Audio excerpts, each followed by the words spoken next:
باللہ من الشیطان الرجیم، بسم اللہ الرحمن الرحیم۔ کامران شہزاد صدیقی آپ سے مخاطب۔ ہمارا آج کا عنوان آئین کا آرٹیکل 68 اور 69، یہ بہت اہم آرٹیکل ہیں اور موجودہ صورتحال میں عوام کے لیے ان دونوں آرٹیکلز کا جاننا از حد ضروری ہے۔ آرٹیکل 68 کانسٹیٹیوشن آف پاکستان، مجلس یعنی پارلیمنٹ، مجلس شورا پارلیمنٹ میں بحث پر پابندی۔ پارلیمنٹ میں عدالت عظمیٰ یا کسی عدالت عالیہ کے کسی جج کے اپنے فرائض کی انجام دہی میں اور اس کے رویے کے بارے میں کوئی بحث نہیں ہوگی۔ یعنی کہ پارلیمنٹ کو آرٹیکل 68 نے ریسٹرین کر دیا، روک دیا ہے کہ پارلیمنٹ جو کہ 342 قومی اسمبلی اور 100 سینٹ کے ارکان ہیں، یہ سب کے سب مل کر بھی عدالت عظمیٰ یعنی سپریم کورٹ آف پاکستان اور عدالت عالیہ یعنی high courts of different provinces, Punjab high court, Sindh high court, Balochistan high court, Peshawar high court, Islamabad high court اور Gilgit Baltistan high court, parliament ان عدالتوں کے ججز کے جو انجام دہی میں جو وہ کچھ کر رہے ہوتے ہیں، کیسز چلاتے ہوئے جو کچھ وہ کہہ رہے ہوتے ہیں، جو وہ پروسیڈنگ کر رہے ہوتے ہیں، جو ان کا ایٹیٹیوڈ ہوتا ہے، اس پر، ان کے رویوں پر پارلیمنٹ جو ہے وہ کوئی نہ تو پابندی لگا سکتی ہے، نہ اس کو ڈسکس کر سکتی ہے کہ فلانے جج صاحب کا جو ایٹیٹیوڈ ہے وہ ایسا ہے، یا فلانے جج صاحب نے کیس میں یہ کیا یا یہ وہ کہا۔ تو عدالت عظمیٰ اور عدالت عالیہ کے ججوں کے پرفارمنس، کارکردگی، ایٹیٹیوڈ اور reaction during the proceeding of the case, parliament کو روک دیا ہے آرٹیکل 68 نے کہ parliament can not interfere in the proceeding and attitude of the honorable judges of Supreme Court as well as High Court۔ اب اس سے اگلا آرٹیکل ہے، میں اس کو مزید وضاحت کر دوں کہ پارلیمنٹ کو اس بات کا حق نہیں ہوگا کہ وہ عدالت عظمیٰ اور عدالت عالیہ کے کسی جج کے کسی فیصلے پر،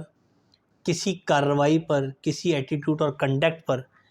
دوران پروسیڈنگ وہ جو کچھ کر رہا ہوتا ہے یا جو کچھ کہہ رہا ہوتا ہے یا جو اس نے فیصلہ کر دیا ہوتا ہے،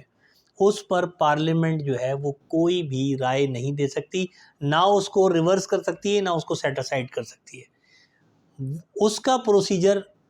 جو ہے وہ پارلیمنٹ کے پاس نہیں ہے۔ تو parliament is restrained to interfere in the action and proceeding of the honourable judges of Supreme Court as well as High Courts of different provinces۔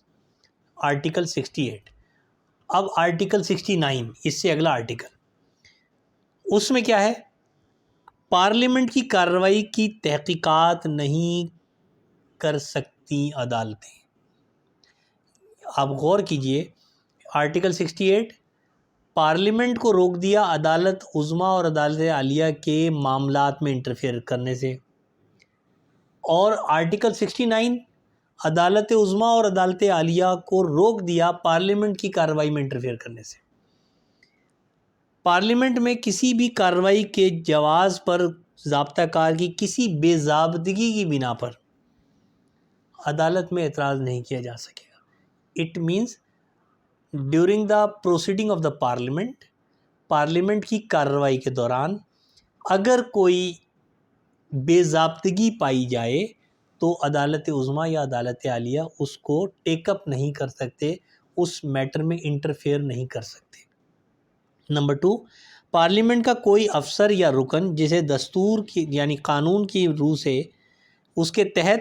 Parliament میں ضابطہ کار یا انصرام کارروائی کو منضبط کرنے یا نظم برقرار رکھنے کے اختیارات دیے گئے ہوں، ان اختیارات کے استعمال کی نسبت کسی عدالت کے اختیار سماعت کے تابع نہیں ہوگا۔ پارلیمنٹ کی کارروائی چلانے کی ذمہ داری پارلیمنٹ میں قومی اسمبلی کے اسپیکر اور قومی اسمبلی کے اسپیکر کی غیر موجودگی میں ڈپٹی اسپیکر کو ہوتی ہے۔ اب آئین کی آرٹیکل 69 کا سب سیکشن 2 یہ کہتا ہے کہ پارلیمنٹ کا انتظام چلانے کے لیے اگر کوئی افسر مقرر ہے، یعنی کہ اسپیکر یا اس کی غیر موجودگی میں ڈپٹی اسپیکر، تو وہ پارلیمنٹ کو جس انداز میں چلاتا ہے اس کی انتظامی کارروائی میں یا انتظامی کارروائی کے حوالے سے نہ تو عدالت عظمیٰ انٹرفیئر کر سکتی ہے اور نہ ہی عدالت عالیہ انٹرفیئر کر سکتی ہے۔ نمبر 3، اس آرٹیکل میں پارلیمنٹ کا وہی مفہوم ہوگا جو آرٹیکل 69 میں دیا گیا ہے۔ اب اس میں آپ یہ دیکھیے کہ یہ آئین کی کتاب ہے، آئین پاکستان 1973۔ اس میں سے میں نے یہ آرٹیکل 68 اور 69 پڑھا ہے آپ کو سمجھانے کے لیے، عام آدمی کو سمجھانے کے لیے کہ آرٹیکل 68 عدالتوں کے ججز کو پروٹیکٹ کرتا ہے پارلیمنٹ سے، اور آرٹیکل 69 پارلیمنٹ اور ان کے آفیسرز کو پروٹیکٹ کرتا ہے عدالتوں سے۔ تو اب آج جو معاملہ چل رہا ہے وہ یہ ہے کہ ڈپٹی اسپیکر نے آرٹیکل 69 کے تحت ایک رولنگ دی اور اس میں عدم اعتماد کو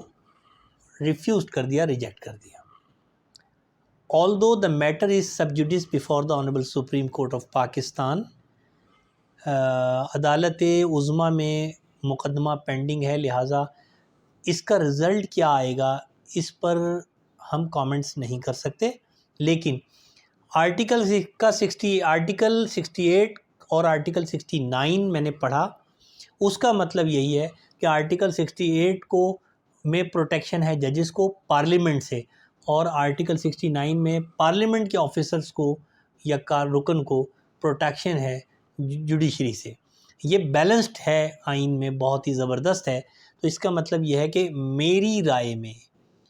قانون کے ایک ادنا سے طالب علم ہونے کے ناطے میری رائے میں پارلیمنٹ کے آفیسرز یعنی کہ اسپیکر اور ڈپٹی اسپیکر ان کے کسی بھی ایکٹ کو عدالت عالیہ یا عدالت عظمیٰ میں انٹرفیئرنس کے لیے نہیں لے جایا جا سکتا۔ باقی میٹر سپریم کورٹ میں موجود ہے۔ سپریم کورٹ کے جو ہائی کیپیبل ججز ہیں، they have more knowledge and experience of law, what ever they can decide, all Pakistanis are bound to accept and follow the judgment۔ لیکن ایک عام شہری ہونے کے ناطے، ایک عام شہری ہونے کی وجہ سے مجھے یہ اختیار حاصل ہے کہ میں آئین کے آرٹیکل 68 اور 69 کو اپنے تئیں اپنی سمجھ کے مطابق میں عام آدمی کی آسانی کے لیے بیان کر سکوں۔ رہا مسئلہ یہ کہ اب اسپیکر نے ایسا کیوں کیا، تو اس کے لیے اس وقت جب کارروائی ہوئی تو وزیر قانون نے عدم اعتماد کے حوالے سے آرٹیکل 5 پڑھا، آرٹیکل 5 کو کوڈ کیا۔ آرٹیکل 5 کیا ہے؟ مملکت سے وفاداری اور دستور اور قانون کی اطاعت۔ مملکت سے وفاداری ہر شہری کا بنیادی فرض ہے۔ دستور اور قانون کی اطاعت ہر شہری، خواہ وہ کسی بھی عہدے پر ہو، ہر شخص جو فی الوقت پاکستان میں ہو، ذمہ دار ہے کہ وہ پابندی کرے۔ اب مملکت سے وفاداری، پاکستان کی سالمیت، استحکام اور اس کی آزادی پر کوئی کمپرومائز نہیں کرنا 22 کروڑ عوام نے، اور 22 کروڑ عوام میں پارلیمنٹیرینز بھی شامل ہیں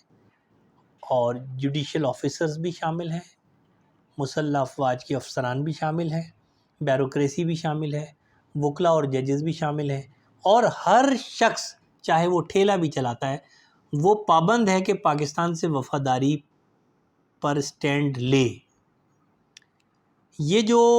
خط ہے، یہ خط پاکستان کی ہائی لیول سیکورٹی کونسل اس میں پیش ہوا۔ اب جب عدالت میں یہ کیس گیا ہے تو یقیناً وہ خط بھی پیش کیا جائے گا، پاکستان کی سیکورٹی کونسل کی اوپینین بھی پیش کی جائے گی، کیونکہ اوپینین کے بعد ہی پاکستان نے امریکہ کے ایمبیسڈر کو بلا کے احتجاج کیا تھا۔ یہ اس بات کا ثبوت ہے کہ سیکورٹی کونسل میں پاکستان کی یہ چیز ایڈمٹ کی گئی اور اس کو انڈورس کیا اور اکنالج کیا گیا کہ بیرونی طاقت نے پاکستان کے اندرونی معاملات میں دخل اندازی کی کوشش کی ہے۔ اب ان پر تو پاکستان کے آئین کا اطلاق نہیں ہوتا، لیکن کسی بھی شخص نے اگر پاکستان میں رہتے ہوئے جو کہ پاکستانی ہو، اس نے اگر ایسی کسی غیر اخلاقی، غیر آئینی، بیرونی ایکٹ کو سپورٹ کیا ہو، اس کے ساتھ کھڑا ہوا ہو، اس میں تعاون کیا ہو، اس کو ایکسٹینڈ کرنے کے لیے، اس کو پروموٹ کرنے کے لیے کوشش کی ہو، تو وہ شخص جو ہے پاکستان، جو مملکت پاکستان، اس کی وفاداری سے انحراف کا مرتکب ہوگا۔ اور جب ایسی سچویشن ہوگی تو ایسے ہر شخص پر کرمنل پروسیجر ایکٹ کے تحت بھی کیس چل سکتا ہے، اور آرٹیکل 6 بھی اس پر لگ سکتا ہے، آرٹیکل 5 کے تحت بھی اس پہ کارروائی ہو سکتی ہے، اور سیکشن 34 PPC بھی لگ سکتا ہے، کیونکہ کچھ افراد مل کر، اور اعانت جرم 109 سیکشن PPC یہ بھی اس پہ لگے گا اگر یہ کرمنل کیس بنتا ہے، چاہے اس میں کوئی بھی ہو۔ میں کسی شخص کا نام نہیں لوں گا، کیونکہ میرے پاس یہ اختیار نہیں ہے کہ میں خود کسی کو پاکستان کا وفادار یا غدار کہوں۔ میری نظر میں 22 کروڑ لوگ پاکستان کے وفادار ہیں، جیسے کہ الحمدللہ میں پاکستان کا وفادار ہوں۔ تو مسئلہ یہ ہے کہ یہ اتنا آسان مسئلہ نہیں ہے جتنا سیاستدان اس کو لے رہے ہیں۔ یہ پاکستان کی سالمیت کا مسئلہ ہے، یہ حکومتیں آنے جانے والی چیزیں ہیں۔ PTI کی حکومت تھی، اب نہیں ہے، کوئی اور آ جائے گا، PTI دوبارہ آ جائے گی، یہ ایشو نہیں ہے۔ میٹر یہ ہے کہ now we are stand on the stage کہ وی شوڈ ڈیسائیڈ کہ پاکستان کو آگے چلنا ہے یا پاکستان کو اسی طرح سے بیرونی مداخلت میں سسک کے چلنا ہے، جیسا کہ ہمارے اپوزیشن کے کچھ رہنماؤں نے ارشاد فرمایا کہ پاکستان وینٹیلیٹر پہ ہے، اور اگر امریکہ چاہے تو اس کی آکسیجن ڈسکنیکٹ کر دے۔ تو میں ان سے سوال کرتا ہوں کہ پاکستان اللہ نہ کرے اگر وینٹیلیٹر پہ ہے تو 30 سال سے آپ برسر اقتدار رہے ہیں، تو اس وینٹیلیٹر پہ ڈالنے کے ذمہ دار آپ ہیں۔ اور ایک ہمارے محترم پولیٹیشین نے فرمایا کہ بھکاری جو ہے وہ کوئی چیز چوز نہیں کر سکتے، تو بالکل ہم اس بات سے ایگری کرتے ہیں، لیکن ہم یہ انڈورس کرتے ہیں کہ پاکستانی بھکاری نہیں ہیں، غیور ہیں، غیرت مند ہیں، اور پاکستان کے لیے مرنا بھی جانتے ہیں اور پاکستان کے لیے مارنا بھی جانتے ہیں۔ اور ہم یہ بھول جائیں گے، پاکستان سے مخالفت کرنے والوں کی یہ بات بھول جائیں گے کہ وہ کتنے طاقتور ہیں۔ پاکستان کے 22 کروڑ عوام جو ہیں وہ الحمدللہ ملک کے ہر ادارے سے زیادہ طاقتور ہیں۔ اس دن سے ڈریں کہ جب یہ 22 کروڑ عوام ایک ہو جائیں تو پاکستان کی مخالفت کرنے والے، پاکستان کی مخالفت پر تعاون کرنے والے، اور پاکستان کی برائی کرنے والے تمام افراد، خواہ وہ حکومت میں ہوں، وہ اپوزیشن میں ہوں، وہ جوڈیشری میں ہوں، وہ بار میں ہوں، وہ بیوروکریسی میں ہوں، وہ جرنلزم میں ہوں، یا وہ عام معاشرے میں ہوں، ان کو بھاگنے کا رستہ نہیں ملے گا۔ پاکستان ہمارے لیے ہماری زندگی سے زیادہ قیمتی اور اہم ہے۔ یہ بات ہم سب کو نہ صرف تسلیم کرنی ہے بلکہ ہمیں یہ ثابت بھی کرنا ہے کہ پاکستان ہمیں اپنی جان سے زیادہ عزیز ہے۔ پاکستان زندہ باد۔